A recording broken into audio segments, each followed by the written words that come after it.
नमस्कार, आप देख रहे हैं हमारी खास पेशकश किस्सा कुर्सी का और मैं हूं आपके साथ सरिता तिवारी।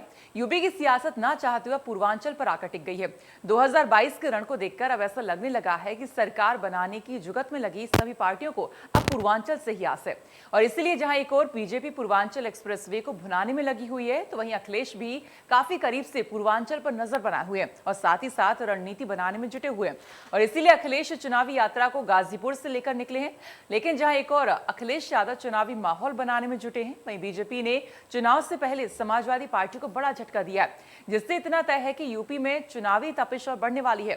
क्या है यूपी में चुनावी माहौल और क्या है सियासी दलों की सत्ता में आने की रणनीति, बताएंगे अपने इस खास प्रोग्राम किस्सा कुर्सी का में।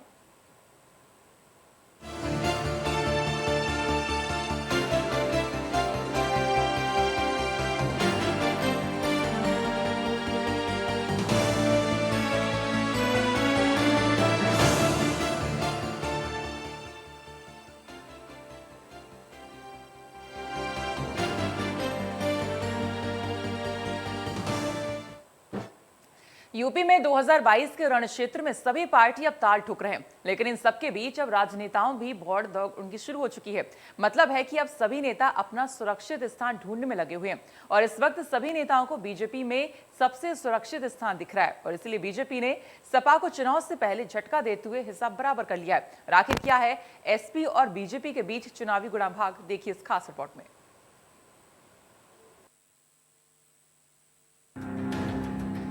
यूपी की सियासत में हर रोज एक दूसरे को पछाड़ने के लिए रणनीति बनाई जा रही है और विधानसभा चुनाव से ठीक पहले पार्टियों में भगदड़ जैसा माहौल बनना शुरू हो गया है।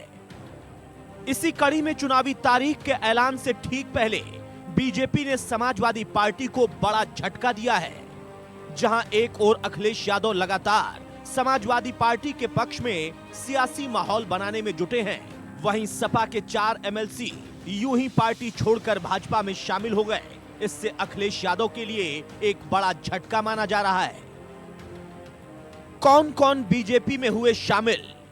नरेंद्र भाटी, सीपी चंद्र, रविशंकर सिंह, रमा निरंजन ने बीजेपी के बड़े नेताओं की उपस्थिति में पार्टी का दामन थामा है।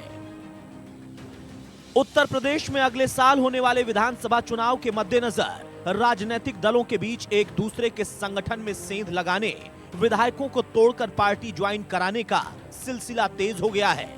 4 एमएलसी का बीजेपी में शामिल होना सपा से हिसाब बराबर करने के रूप में देखा जा रहा है, क्योंकि हाल ही में अखिलेश ने बीजेपी के एक विधायक को समाजवादी पार्टी में शामिल कराया था। 4 एमएलसी में से नरेंद्र सिंह भाटी के पार्टी छोड़ने को लेकर पश्चिम उत्तर प्रदेश की गुर्जर राजनीति में नए समीकरण बनने की उम्मीद जाहिर की जा रही है। नरेंद्र सिंह भाटी सपा के संरक्षक मुलायम सिंह यादव के करीबी रहे हैं। सत्ता अखिलेश के हाथों से जाने के बाद से वो धीरे धीरे से सपा से दूर हो गए और अब बीजेपी का दामन आखिरकार थाम ही लिया। मैं प्रदेश अध्यक्ष के नाते और भाजपा की तरफ से मैं सभी नेता जो पार्टी में आज ज्वाइन कर रहे हैं, इनका हृदय से स्वागत करता हूं, वंदन करता हूं।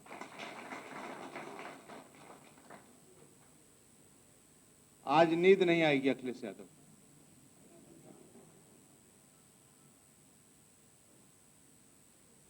आने से ये बहुत बड़ी ताकत है और आप लोगों से भी अपेक्षा रहेगी कि जो आपके मित्र मंडली है, अब सपा से एक एक को चुन चुनकर सेक्टर से लेकर ऊपर तक के कार्यकर्ता जो भी आपके वहां पर रहते हैं, वह सभी लोग बीजेपी से जुड़ जाएं, इसकी आप सबको चिंता करना है, नीचे तक के कार्यकर्ता की।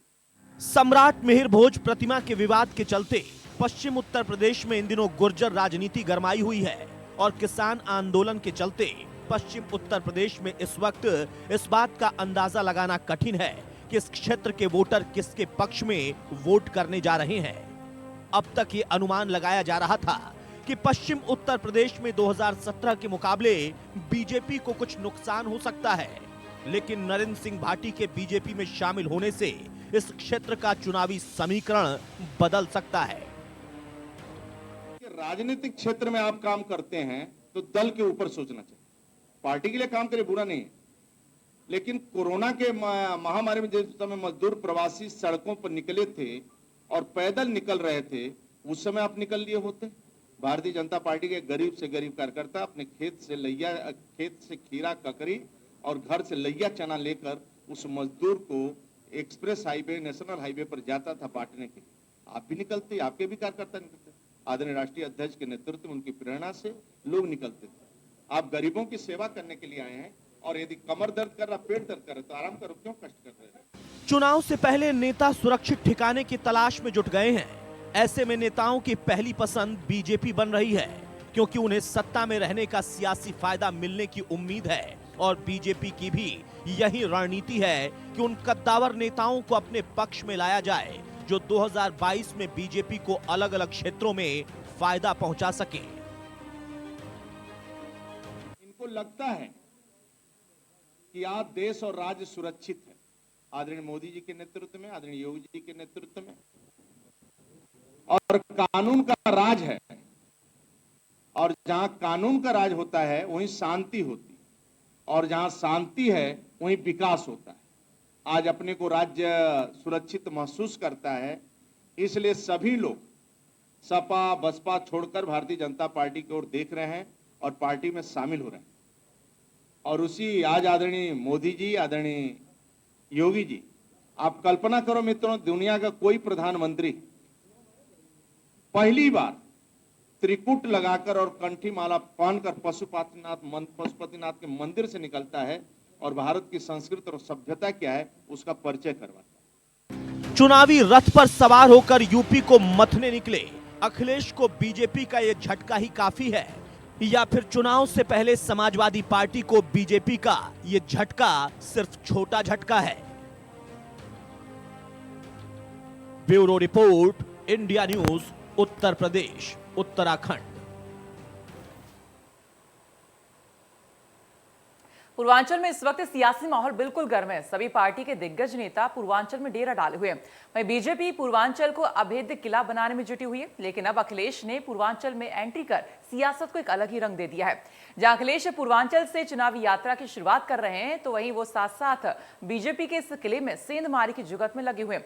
लेकिन क्या अखिलेश की कोशिश 2022 में सत्ता तक पहुंचा पाएगी? देखिए इस खास रिपोर्ट में। यूपी की सियासत को लेकर कहा जाता है कि जिस पार्टी को पूर्वांचल का आशीर्वाद मिल जाए वो लखनऊ में सत्ता हासिल करने में कामयाब हो जाती है। इस बार यूपी चुनाव में भारतीय जनता पार्टी पूर्वांचल एक्सप्रेसवे के जरिए सियासी समीकरण साधने में जुटी है, तो वहीं अखिलेश यादव ने भी अपना पूरा फोकस पूर्वांचल पर बढ़ा दिया है। अब अखिलेश लगातार इस क्षेत्र से आगे बढ़ने की कोशिश कर रहे हैं, क्योंकि अखिलेश को भी पता है कि अगर उन्होंने इस क्षेत्र में पकड़ मजबूत कर ली तो उनकी सत्ता में वापसी तय है। इसलिए अखिलेश यादव चुनावी यात्रा के चौथे चरण की शुरुआत भी गाजीपुर से कर रहे हैं। हम आपको पूर्वांचल की सियासत को समझाएं और ये बताएं कि अखिलेश गाजीपुर को ही यात्रा की शुरुआत के लिए क्यों चुनना चाहते हैं। इससे पहले आप गाजीपुर के गणित को जरा समझ लीजिए।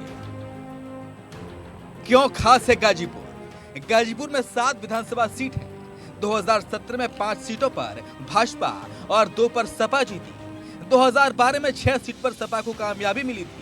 हारी हुई सीट को फिर से जीतने की कोशिश में लगे अखिलेश यादव। सपा छोड़कर सुभाष पासी भाजपा में शामिल हुए हैं, जिससे बीजेपी को इस सीट पर काफी फायदा हो सकता है। पूर्वांचल का सेंटर पॉइंट है गाजीपुर। पूर्वांचल एक्सप्रेसवे के बाद सुर्खियों में है गाजीपुर। इस क्षेत्र में ओम प्रकाश राजभर का भी अच्छा खासा प्रभाव माना जाता है।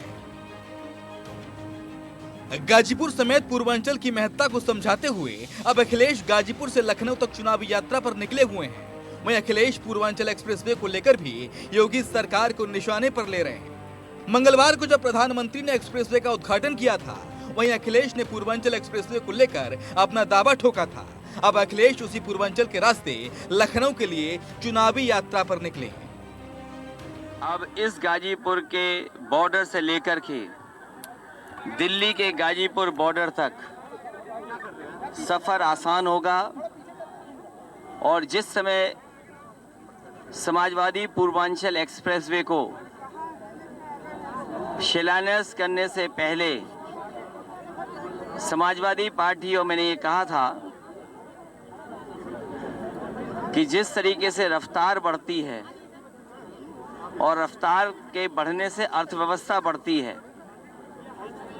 और एक बात मैं हमेशा कहता था कि अमेरिका की जिस तरीके से सड़कें बनी और सड़कों ने अमेरिका को बना दिया, और अगर आप स्पीड को बढ़ा सकते हैं, रफ्तार को बढ़ा सकते हैं, तो प्रगति और तरक्की भी आपकी उसी रफ्तार से बढ़ेगी। 2017 विधानसभा चुनाव में पूर्वांचल और आसपास के जिलों की कुल 164 सीटों में से बीजेपी को 115 सीटों पर फतह मिली थी। सपा को 17, बीएसपी को 14 और कांग्रेस मात्र 2 सीटों पर सिमट कर रह गई थी। इसी तरह साल 2012 के चुनाव में सपा को उस क्षेत्र में 102 सीटें, बीजेपी को 17, बीएसपी को 22 और कांग्रेस को 15 सीटें मिली थी। 2007 में जब मायावती यूपी में पूर्ण बहुमत के साथ आईं, तो पूर्वांचल में उनकी पार्टी 85 सीटें जीतने में कामयाब रही। सपा को 48, बीजेपी को 13, कांग्रेस को 9 और अन्य को 4 सीटें मिली थी। इसलिए अब अखिलेश यादव की नजर है ताकि 2012 के प्रदर्शन को दोहराया जा सके। ये काम बोलता का नारा दिया था उस समय, और हमें खुशी इस बात की है जो काम हम लोग 5 साल पहले कर दिए थे, एक्सप्रेसवे पे हवाई जहाज उतार देना, एक्सप्रेसवे पर मिराज और सुकोई को उतार देना, भारतीय जनता पार्टी भी आज भी 5 साल पुराना काम ही दोहरा रही है जो समाजवादी लोग करके छोड़ चुके हैं। जबकि भारतीय जनता पार्टी को जो डबल इंजन की सरकार है, इसे कई गुना तेजी से और आगे बढ़कर के काम करना चाहिए था। बहुत सी चीजें लोगों से छीनी गई हैं, वो चीजें जो छीनी गई वो वापस होंगी। मैं अपने साथ ओम प्रकाश राजभर जी का भी धन्यवाद देता हूं, डॉक्टर संजय चौहान जी का भी धन्यवाद, और समाजवादी जितने नेता हैं, जितने कार्यकर्ता हैं, मैं उन सब का बहुत बहुत धन्यवाद देता हूं और आभार प्रकट करता हूं कि इन लोगों का सहयोग मिलता रहा है। और आने वाले समय में यही पूर्वांचल की जनता और उत्तर प्रदेश की जनता भारतीय जनता पार्टी का इस गाजीपुर बॉर्डर से लेकर के उस गाजीपुर बॉर्डर तक सफाया करने का काम करेंगे। पूर्वांचल को साधने के लिए ही योगी सरकार ने ऐसे वक्त पर अपनी ड्रीम प्रोजेक्ट की लॉन्चिंग की है जब चुनाव सिर पर है। पूर्वांचल एक्सप्रेसवे में यूपी के 9 जिले हैं और इसके जरिए जो जिले जुड़ेंगे वहाँ विकास कार्यों में भी रफ्तार आएगी। प्रधानमंत्री मोदी के संसदीय क्षेत्र वाराणसी और सीएम योगी की कर्मभूमि गोरखपुर भी पूर्वी यूपी में है। ऐसे में बीजेपी को उम्मीद है कि पूर्वांचल में किए गए काम से उसे डबल रिटर्न मिलेगा। इसलिए बीजेपी ने इस क्षेत्र को साधने के लिए अपने तर्कस के सभी तीर को छोड़ रखा है और अब बीजेपी के इसी मजबूत किले में सेंधमारी के लिए अखिलेश रणनीति बनाने में जुट गए हैं। उन रंगों को जोड़ने का काम समाजवादी पार्टी कर रही है। लाल हो, हरा हो, नीला हो, पीला हो, सफेद, सब रंगों को जोड़ करके समाजवादी पार्टी सबको आगे बढ़ाने का काम करेगी। अखिलेश जी 2013 में सेमरा गांव बाढ़ पीड़ित था, आज तक बेघर है। भाजपा की सरकार 5 साल हो गए, आज तक भी बेघर है। समाजवादियों को मौका दो, उस गांव का विकास करेंगे। बीजेपी में शामिल हुए हैं, स्वतंत्र जी कह रहे हैं कि आपको नींद नहीं आ रही है। आज पूरे दिन एक्सप्रेसवे पे चलना है, सोचो नींद किसको नहीं आएगी। यूपी की सियासत को समझने वाले कुछ राजनीतिक पंडितों की माने तो यूपी में बीजेपी की सत्ता आती दिख रही है। हालांकि सीटों की संख्या पिछली बार से कुछ कम हो सकती है, लेकिन इतना तय है कि पूर्वांचल के जरिए ही इस चुनावी रण में सभी दल लखनऊ तक पहुंचने की कोशिश में लगे हुए हैं।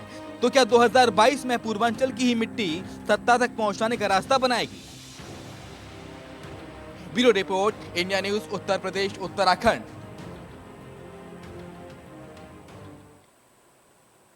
और फिलहाल इसी के साथ हमारी इस खास पेशकश में इतना ही, लेकिन आगे और भी खबरें जारी हैं। आप देखते रहिए इंडिया न्यूज। नमस्कार।